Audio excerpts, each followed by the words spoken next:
What do you think is the key to achieving our goals, our success? Some people suggest things like hard work, focus, persistence. But research shows these are all byproducts of something else, something much more powerful that we can all develop. It is this very special something that really is critical to success, and is what I'm here to discuss with you today. Someone who has achieved great success is Josh Waitzkin, a chess international master and the subject of the movie Searching for Bobby Fischer. Nobody has won all the national chess championships that Josh has. But even more impressive, when he turned 21, he took on the challenge of mastering something completely new and very different from chess: martial arts. He realized that he had learned how to grow and succeed, and he could apply that understanding to other domains.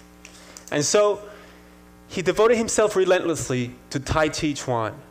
And after lots of hard work, many failures, and some broken joints, he became a great martial artist, and he won 2 world championships.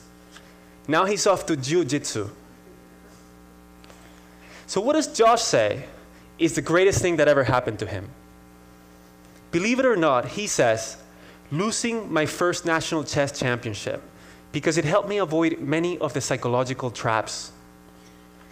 The key trap that Josh avoided was believing that he was special, that he was smarter than other people, and that he didn't have to work hard. He could have thought of himself as a prodigy, but he doesn't think that he has extraordinary intelligence. He says, the moment we believe that success is determined by an ingrained level of ability, we will be brittle in the face of adversity.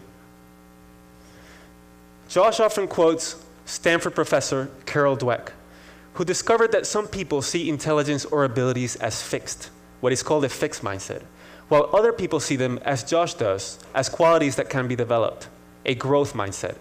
More important, Dr. Dweck discovered that these 2 different mindsets lead to very different behaviors and results. In a study she did with Dr. Lisa Blackwell, several hundred 7th graders were surveyed to determine which mindset each student had, and then they were tracked for 2 years. Results showed that the students with a growth mindset, those who thought they could change their own intelligence, increased their grades over time, while those with a fixed mindset did not. You can see the trend. The gap in performance just widens and widens over time. The difference between these 2 groups? A different perspective on intelligence. Other studies have shown similar effects for our mindset about other abilities, like problem solving, playing sports, managing people, or anything else you'd like. Dancing la Macarena. The key to success is not simply effort or focus or resilience, but it is the growth mindset that creates them. The mindset itself is critical. Research shows that when we directly try to build grit or persistence, it is not nearly as effective as addressing the mindset that underlies them. How many of us think of ourselves as not math people, or creative, or sociable, or athletic? Or conversely, that we're naturals? If we're to fulfill our potential, we have to start thinking differently. We have to realize that we're not chained to our current capabilities. Neuroscience shows that the brain is very malleable, and we can change our own ability to think and to perform.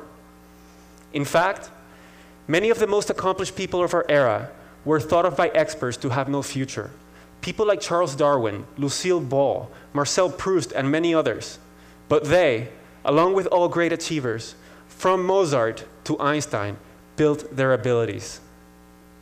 But the key insight that I would like you to walk away with today is that when we realize that we can change our own abilities, when we have a growth mindset, we bring our game to new levels. So how does a growth mindset do that? It turns out that there are physiological manifestations to mindset. Brain scans show that for people with a fixed mindset, the brain becomes most active when receiving information about how the person performed, such as a grade or a score. But for people with a growth mindset, the brain becomes most active when receiving information about what they could do better next time. In other words, people with a fixed mindset worry the most about how they're judged, while those with a growth mindset focus the most on learning. There are other consequences of mindset. People with a fixed mindset see effort as a bad thing, something that only people with low capabilities need, while those with a growth mindset see effort as what makes us smart, as the way to grow. And when they hit a setback or failure, people with a fixed mindset tend to conclude that they're incapable. So to protect their ego, they lose interest or withdraw. We observe that as lack of motivation, but behind it is a fixed mindset. Whereas people with a growth mindset understand that setbacks are part of growth. So when they hit one, they find a way around it, like Josh Waitzkin did when he lost in chess or in martial arts. Research clearly shows these effects of mindset. In one study that Dr. Dweck did with Dr. Claudia Mueller, they had children do a set of puzzles. And then they praised the kids. To some of the kids, they said, wow, that's a really good score. You must be smart at this. That's fixed mindset praise because it portrays intelligence or abilities as a fixed quality. To other kids, they said, wow, that's a really good score. You must have tried really hard. That's growth mindset praise because it focuses on the process. Then they asked the kids, okay, what kind of puzzle would you like to do next? An easy one or a hard one? The majority of the kids who received the fixed mindset praise chose to do the easy puzzle, while the great majority of those who received the growth mindset praise chose to challenge themselves. Then the researchers gave a hard puzzle to all of the kids because they were interested in seeing what confronting difficulty would do to their performance.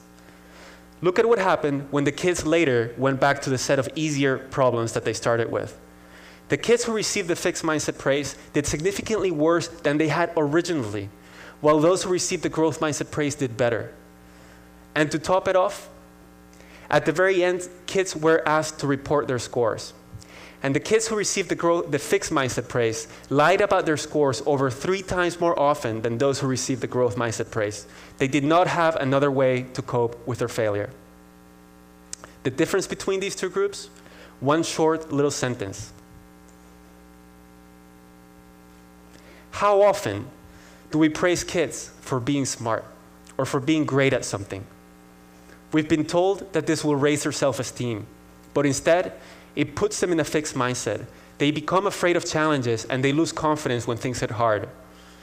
As Josh Waitzkin says, it is incredibly important for parents to make their feedback process related, as opposed to praising or criticizing talent. If we win because we're a winner, then when we lose, it must make us a loser. These studies show not only the mechanisms by which mindset affects performance, but they also show something else that's very important. They show that we can change mindsets. And that's important because most of us have fixed mindsets about something. Another study that showed that we can change mindsets is one in which Dweck and Blackwell did a workshop with 7th graders to instill a growth mindset in them. As a result of the workshop, the students gained more interest in learning and they worked harder. And as a result of that, their grades improved. Other studies have shown that when we teach a growth mindset, not only does it improve achievement for students as a whole, but it also narrows the achievement gap because the effects are most pronounced for the students who face negative stereotypes, such as minority students and girls in math. I've spoken mostly about children, but mindset affects all of us. In our workplaces, managers with fixed mindsets don't welcome feedback as much, and they don't mentor employees as much. And employees with growth mindsets about specific skills like negotiations become far better at those skills than people with fixed views. Mindsets can even help us solve big social issues. A recent study showed that when we expose Israelis and Palestinians to the idea that groups can change, they increase their attitudes toward one another, they improve them, and they enhance their willingness to compromise and to work for peace.